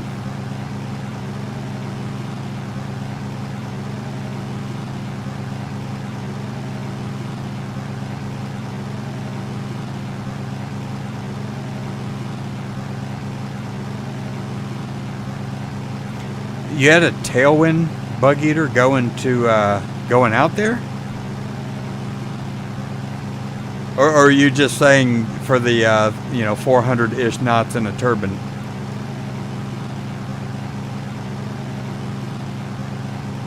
Welcome to everyone just joining the stream. You've got Flight Brother Lee on. Flight Brother Tim had to punch out, so he was with us in the chat a little earlier. If you're watching this live, we are in the Vflyteair Grumman Tiger, and we left Goodyear in the West Valley of Phoenix about, what is that? A little over hour ago, hour and about 10 minutes ago, if that's right. And we are flying to Lake Havasu City, which is very, very near the California and Nevada border. We're cruising along at 2,400 RPM. We got about 130 knots over the ground. Got some Ortho scenery as well. And if you think Arizona is all cities, this should prove otherwise.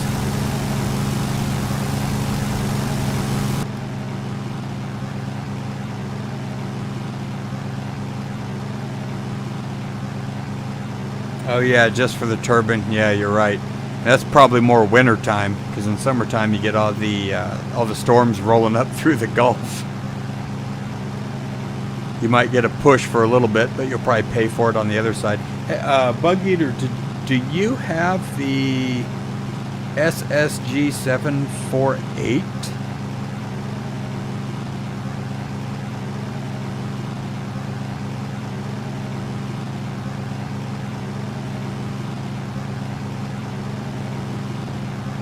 Sorry if you guys are hearing that cord. That's from my headset. Which actually, thanks Andrew for the headset. That's the one I've been rocking ever since you gave it to me. It's functioning well. Hopefully you guys aren't getting feedback from the aircraft.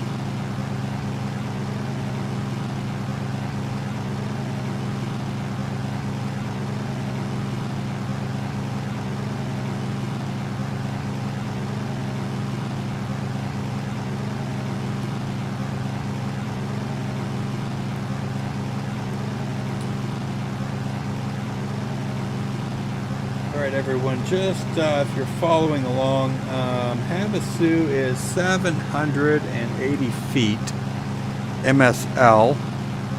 I'm going to pull up the map and see what they're reporting now.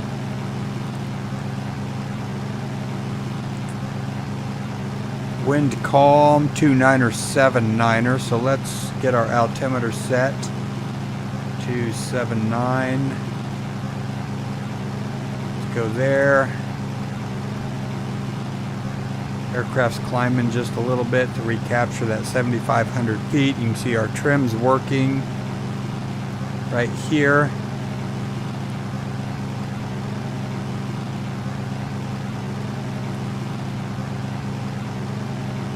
Thanks to all of you who are following along and watching this with us. We really appreciate it, both Tim and I.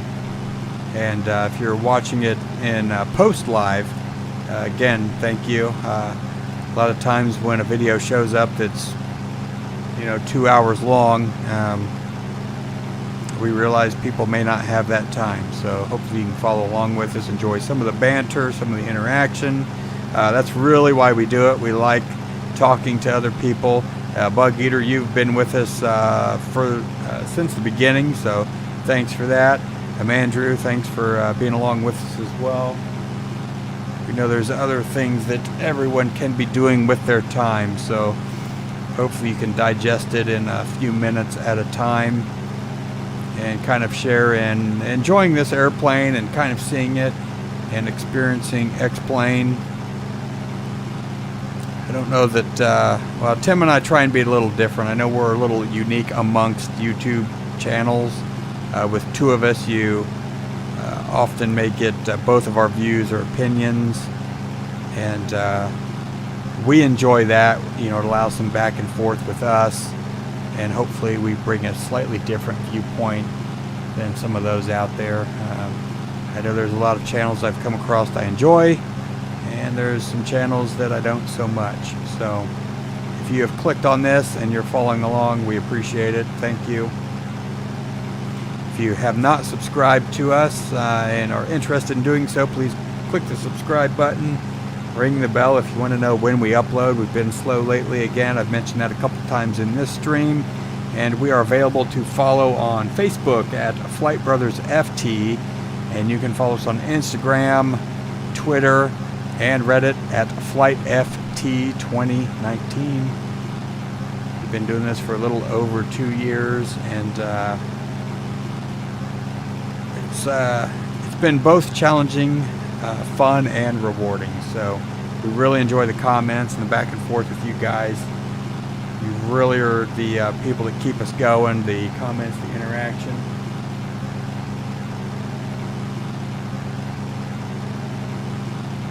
Bug eater. Okay, yeah, you don't think so. Yeah, you know that the SSG is like one of those. You know, we worked with those, I think, on, or worked with the team on, I think it was the Beta 2.0 pre-release. And yeah,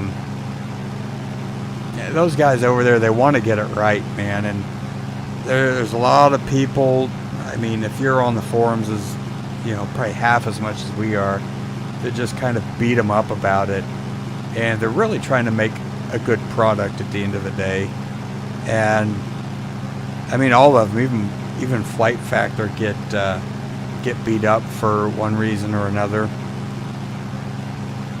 And you know, it's a lot easier to be the critic than it is to be a you know, someone to help. So if you guys are out there and you see these products and you see like open beta testing, I would encourage you to go be a beta tester. Help these developers make their products better. When you get it and you're a beta tester, don't go blow it up on social media and the outlets and the forums that this doesn't do this. You know, deliver that feedback back to the developer. Help them develop a product that's better, because that's what you're supposed to be doing. And you know, a lot of them out there that we've interacted with on the publisher and developer side, that's really what they want. They take the constructive feedback, you know, provide them video evidence, you know, so that they can see what's going on, so that they can see what's loaded into your FMC, so on and so forth. Because at the end of the day, you know, how would you feel if all of your work, you know, you put your heart and soul into this product, and then it goes out and hits the mainstream and everybody craps on it? Like, that's not cool. So, you know, be part of the solution, not part of the problem. And this is a very small community, and it's a difficult community because everyone expects the best, and you know, be part of making it the best. I don't know if I can be a pilot. I think I'm colorblind. Actually, Diego, I don't know where you're located in the world. If you're in the United States, color blindness is waiverable, but there are certain colors you have to see. So dig into the regulations on that of the country you're from. If you're in the U.S., I believe Part 91 governs the private pilot. I can't remember if it's training or operations. Part 91 might be the private pilot training, and Part 61 might be the piloting.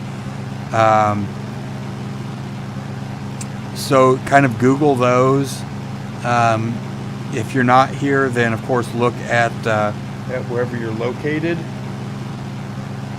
and see. But color blindness and even you know, non-corrective vision is not disqualifying. So you just have to look into it and find out how it applies to wherever you're located. I'm going to start descending down now, everyone. Let's see. Looks like we've got a 2,600 foot peak. We're going to have a 4130 to our right. I'm guessing that's somewhere over here is 4130. I'm going to pull the power back. I'm going to go to heading mode. Let's see, I have our heading set. So we'll go to heading mode. Pull the power back, and we'll hopefully begin our descent here. We'll disengage our altitude hold.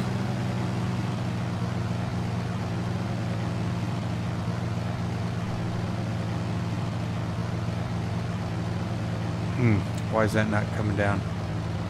Anyone got any ideas? It's still an altitude hold. Altitude's off. Okay, now we're tracking heading. We're getting some trim action.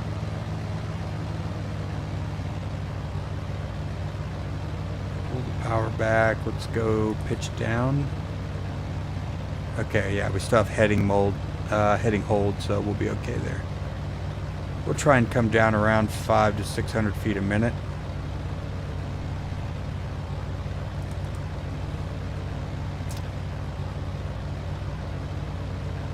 This is a right-hand traffic pattern according to skyvector.com. So we are going to approach good. We're going to shoot for, what would we need to be, about 1,780 feet. Completely correct. Well said, Flight Brother. Thanks, Bug Eater. You know, it's not like we want to get on a high horse and pontificate something, but you know, sometimes you only see, especially, it's kind of an expectation, you know, if you buy a product, you expect a certain amount of, you know, whatever that is for your investment. And, you know, it's far easier to be a critic. You know, it's easier to go on somebody's YouTube channel and tell them they suck at what they're doing than it is to create content. You know, you're well aware of. Hopefully the product has gotten better the more you do it. I mean, very few of us are good at something the first time we do it, but it's just one of those things that it's like, you know, as a community, we all want the same thing, which is the best product. You know, we, the consumer, want the best thing that we can get. The publisher wants, or the, not publisher, sorry, the developer wants to produce the best product they can given the team that they have available. And, you know, if you have the opportunity to become a beta tester, you know, absolutely go do it. Provide that constructive feedback. Provide those log files. Provide the video footage to show how everything works and how it interacts. And we all benefit from that. And Diego, yeah, for sure. Go dig those out, man. There's a lot of stuff that people think is disqualifying. Of course, some of it is, but a lot of times there's waivers or ways around it. You know, if you have aspirations of, I think you'd mentioned earlier, commercial or airline or flying for a career, that of course varies as well. You know, having an ATPL has different requirements than being a flight instructor or a commercial pilot. And you can make a living from all three of those, even though they're different ratings, at least here in the States. So, you know, do the digging, do the hard work. No one's going to do that for you. If you're fortunate enough, you might find somebody who has that knowledge. But go dig in that. And like I said, here in the States, I think Part 61 governs the private pilot, and I believe Part 91 governs the flight instruction of a private pilot. You have, I think it's Part 91 and Part 135 schools for that, and they differ. Part 91 is kind of your show up at the airport and go do it. It's less structured and more flexible, whereas the 135 is more rigid and kind of a curriculum based, like you would find at a university or something.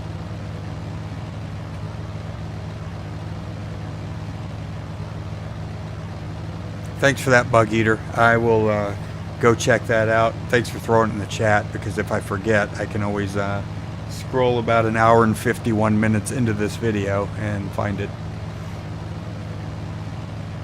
I think I landed with just the X-plane default. Oh, actually, you know what? Mine might have been different, because I think I have Orbex SD Southern California, so it may have included that actually.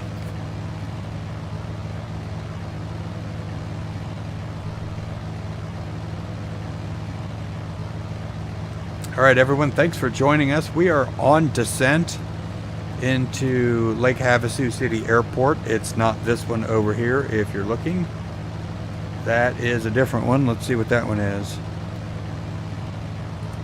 That is 49X. So we are going here. And that's a 1432.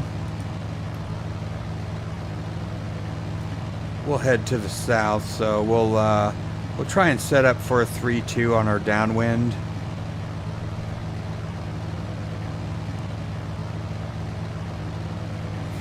In the real world, we would likely be calling our position, which is about 7 miles to the was that southwest, inbound to land. Was that runway 14 full stop? They might be towered actually, so let me see. Believe they might be a CTAF actually. I've only been up here once, and it was in the Kodiak. I was doing some simming of, we have Empire here, which is a FedEx feeder, and we have the FedEx feeder livery in the Kodiak. So after I got that, I flew from Phoenix Sky Harbor up to here, then I flew to Flagstaff, and I flew back to Phoenix all in one day, which was a lot of fun. A bug eater. Must be getting old like me. I don't know what comment that was in reference to, but yes. Yes, I'll agree. Not as young as we once were.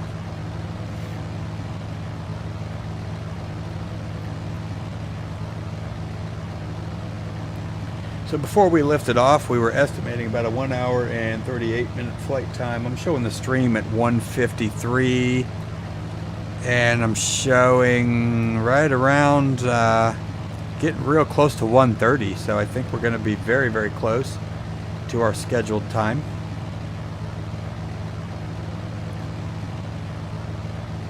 Bug Eater, thanks again for sticking it out with us and commenting and keeping the chat alive.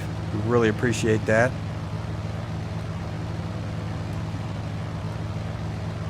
And if you guys aren't familiar with Bug Eater Simpson, go check out his videos. He does some DCA. You got a lot of Hilo stuff. I don't think we've gone into your background, but I know we both served in the same branch, if I recall. Were you on helicopters back then? I don't know if you want to put that in the chat. If so, cool. If not, that's completely understandable as well. I'm going to decrease my throttle again just a little bit here, bring us down a little faster. Oops, let's go down. We're in the wide arc. I'm going to go flaps third here. And if you missed the beginning part of the stream, everyone, you've almost got infinitely adjustable flaps on this aircraft, so you have to actually watch it. Here's where it's displayed. So it doesn't just go to 1/3, 2/3 down.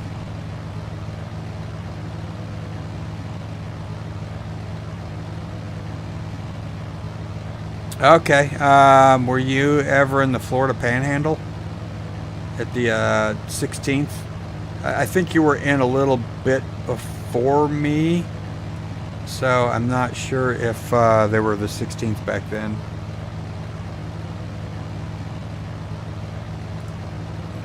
I've actually forgotten what runway we're landing here. 1432, so we'll want to be 32. That looks like 32, right?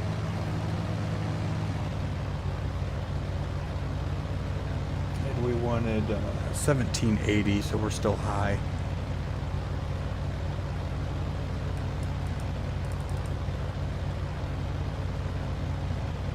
Uh, 16. Okay. Were you on 60s or 53s over there? I mean, it may have been something else. I know they had 60s, 53s, and of course the 130 variants. I think they were. I think they got the 22s shortly after I left that area, but still while I was in.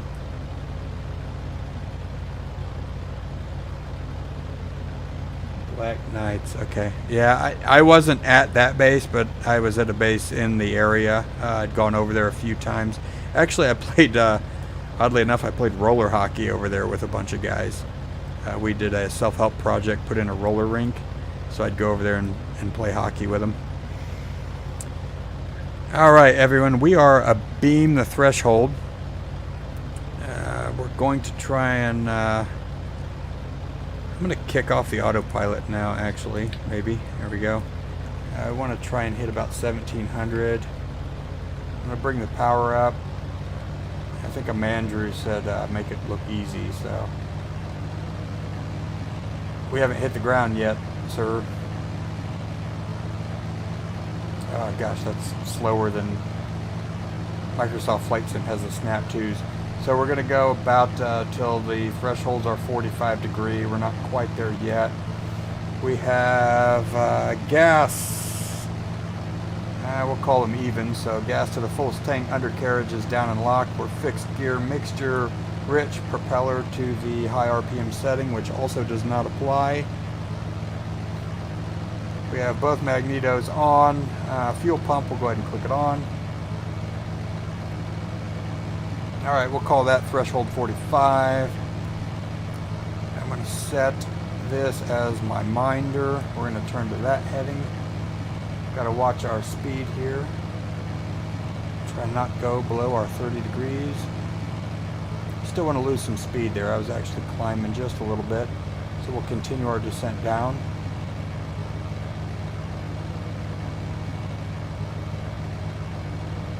Ball looks good. Alright, start rolling out. Rolling out on course again.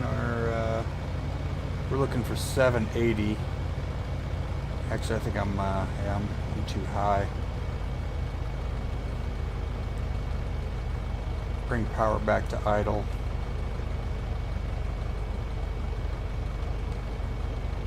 I'm going to trim nose down, keep bringing power back. I'm definitely high. Again, this is the knock the rust off flight, everyone. So if you're late to the party, I haven't flown in 2 months, so we'll try and not crash it. As long as I can do that, I'll be pretty happy. We'll make the turn in. I'm trying to come in at 45 because of this mountain. Go flaps 2/3. Here's our balloon, add some power. I apologize if you're in the chat. I will do my best to catch up with you after we've landed. Fortunately, I don't think on Flight Brothers we've managed to crash while we were live streaming, so I hope to keep that record going for us.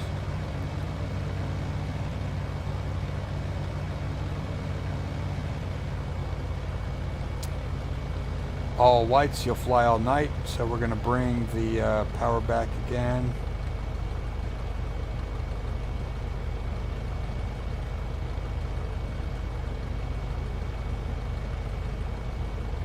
Alright, I'm going to go ahead and go flaps full. There's one red coming in. Alright, we've lost our speed now. We're getting really close. Speed 70.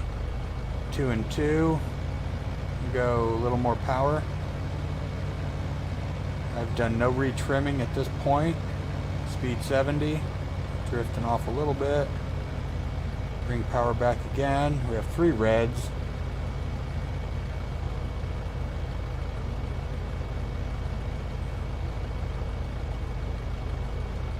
And power to idle. Try and hold her off.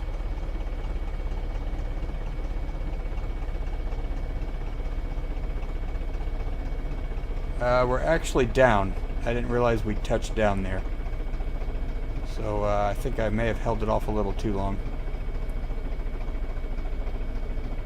Alright, well that's a good landing. I'll take that for a first one. Looks like a lot of concrete to our right. We'll follow this taxi line off.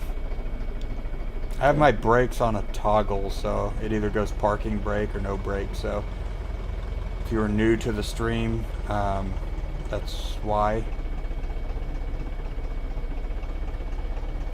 pull over here. Stop past our hold line. We'll bring our flaps up. Alright, flaps are up. Altitude, we'll turn that, our transponder to on. Fuel pump will go off. Strobes off. If you guys are seeing anything, hit me up there in the chat. Where do you guys want to go? There's some airplanes parked over that way. Let's go that way. This is where I end up taxiing at about 70 miles an hour from outside it.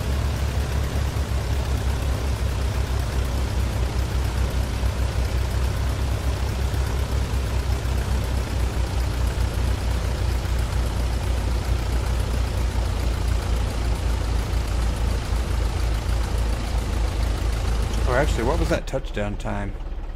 About 5 after.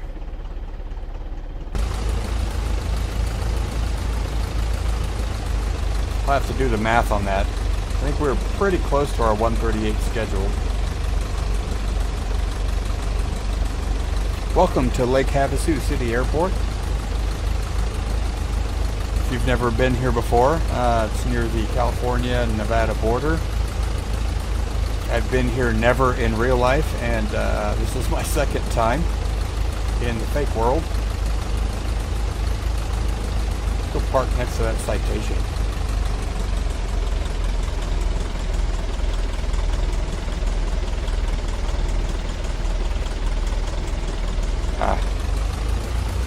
Didn't mean to come to a stop.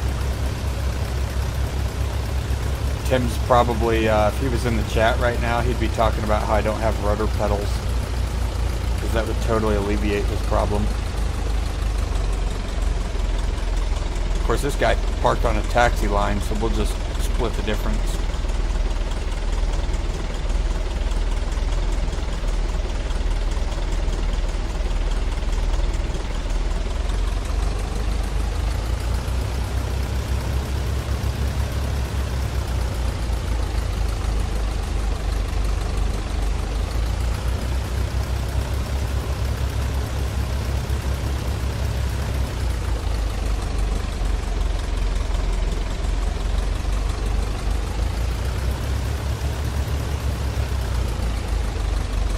Alright, we have our brake set. I didn't lean our mixture out on Texie. Shame on me. Alright, let's go ahead and we will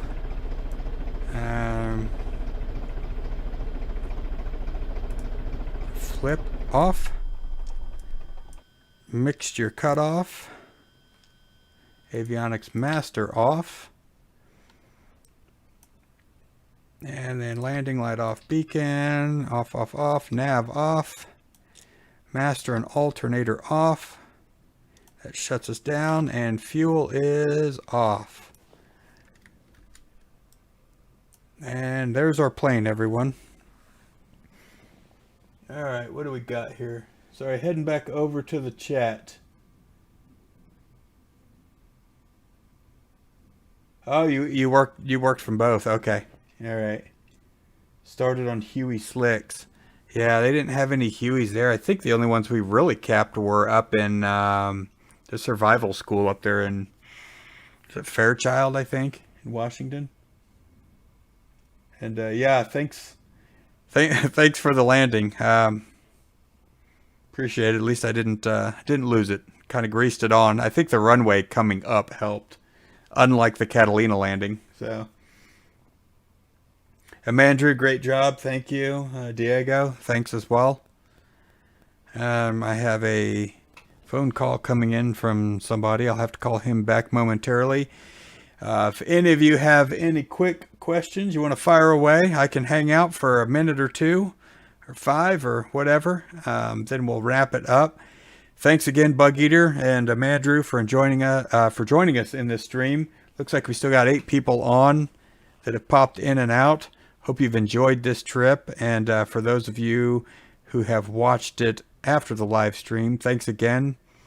Again, please like and subscribe if you like our content.